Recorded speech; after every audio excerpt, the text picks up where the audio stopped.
I call my blessings, keep my weapons in the same house. A nigga flexing and finessing like 1,000 pounds. I call my blessings, keep my weapons in the same house. Flexing and finessing, keep my weapons in the same house. If you scared to go out in these streets and talk to people because of some beef you got with somebody, then you're going to be poor for the simple fact of lack of communication, and any grudge can be settled. Come on now. Every black person in America settled with the white man that having them in slavery for 400 years. Settled with them, work for them proudly. I'll tell you about their white neighbor. You see what I'm saying? And love them. And I ain't saying nothing wrong with that, because we brothers, we sisters, we love people naturally. I could talk to y'all like this. You see what I'm saying? But, so, you know, you got to forgive. And the main part about forgiveness is because forgiveness hinders everything else in your body. Okay, now when I say unforgiveness, I mean unforgiveness hinders everything else in your body because it's a negative vibration. So anything that's negative is a heavy vibration. You have to annually remove suckers from around you. Now, I'm going to say this again, and I'm going to say it real clear for everybody that's in business that want to get somewhere. You have to annually remove suckers from around you. Okay? Now, for y'all to think I'm on some Esther and Fred Sanford, I'm not. I'm on this because I study holistic nutrition. I know all about organic gardening. Now, it's a man on 65th, on Huff. He got a grape yard, a grape vineyard. Okay, now, I went out there and volunteered this summer with a group called Flamencos. And it is something that grows at the base of the grapevine. It is called a grapevine sucker. Now, anytime that the grapevine starts to produce fruit on it, a sucker comes around. They just come around.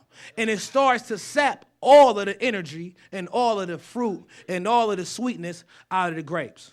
And you have to go out there annually and remove these suckers. Because if you don't remove these suckers, they will take all your TRU to the GAME 1008 by the G360 in this hole. Corey Key spit that cold. December flow when it snows. Sliding, I'm stepping on toes. Below zero, my heart froze. I stick that knife in your six pack. Hit that throat, that pack and that ball and waller. Cook up slow. That 93, that 94, New Jack dope. No soda on a crack, nigga, I'm straight dope. Coming to the city thinking we sweet. They bring seminars, they charge $600 to sit with A&Rs that don't sign you. They say you win a record deal, but the record deal be with a digital label with no traffic. Then they call Playa T up and want me to help round up all of you so they can fleece the flock. So what Corey Kane, Hollywood Chuck, Big Bug, what we've done is we filled the void. We created a concept where we can grow with each other and make money with each other and not need any outside influences to help us out. And one thing we got to do, man, we got to learn to make money off our own stuff. You know, but in order to do that, you got to have the right mindset. You got to have the mindset of making money. That's what it's about. If you rapping, I had to, you know, a lot of you probably know I put words together, but I had to slow it down because I wasn't making no money. I was making tons of music, no money. Album after album, no money. Song after song, no money. Oh yeah, they knew me. Player T is hot, yeah, he got it. Yeah, I didn't have it though. I ain't have it, man. I fronted a little bit, but I didn't have it. So we had to switch it up. We had to come from a different angle, you know. So what we did, we had to learn. We learned we had to have the right mindset. And the mindset to do what? Create a market for yourself. You got to create a demand for yourself first. Okay. You got to create a demand. Do you know what that means? You got to be at your best behavior at all times. You're an artist. People are watching you.